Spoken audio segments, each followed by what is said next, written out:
હિંમતનગર તથા તલોદ વિસ્તારમાં ઘરફોડ ચોરી કરતી ગેંગના મુખ્ય સૂત્રધારોને 6,72,000ના મુદ્દામાલ સાથે સાબરકાંઠા એલસીબીએ ઝડપી પાડ્યા છે.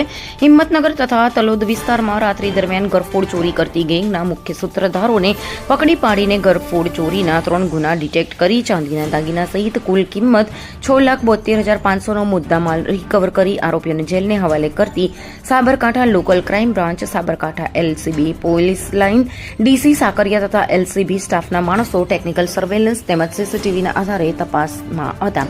દરમિયાન બાતમી મળી હતી કે હિંમતનગર વિસ્તારમાં વિજયા જ્વેલર્સની દુકાનમાં ચોરી કરનાર શકમંદ ઈસમો હિંમતનગર મોતીપુરા બાયપાસ રોડ ઉપર ઉભા છે, જેથી એલસીબીએ તે ઈસમો આનંદ માલજીભાઈ, સૌજીભાઈ પારગી, નીતિન નગાભાઈ, વીરાભાઈ ડોડિયાર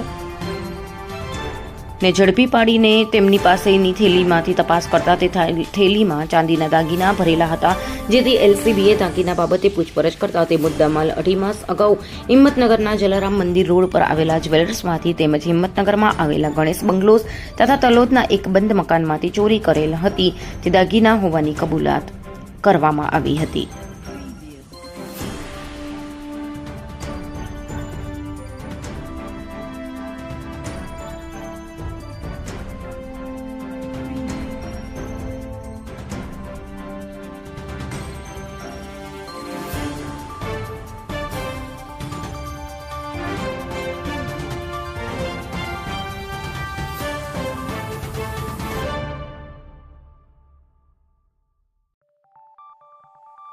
Preview.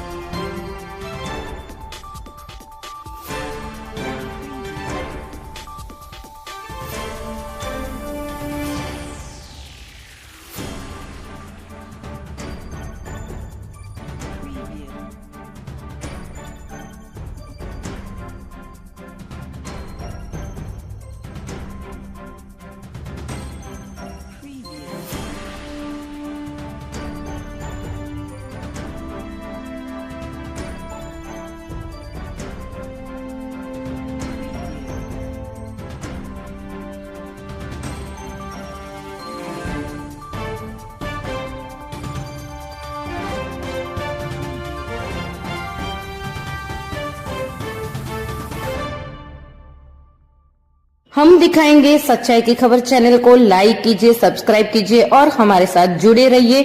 हम दिखाएंगे आपको सच्चाई की खबर.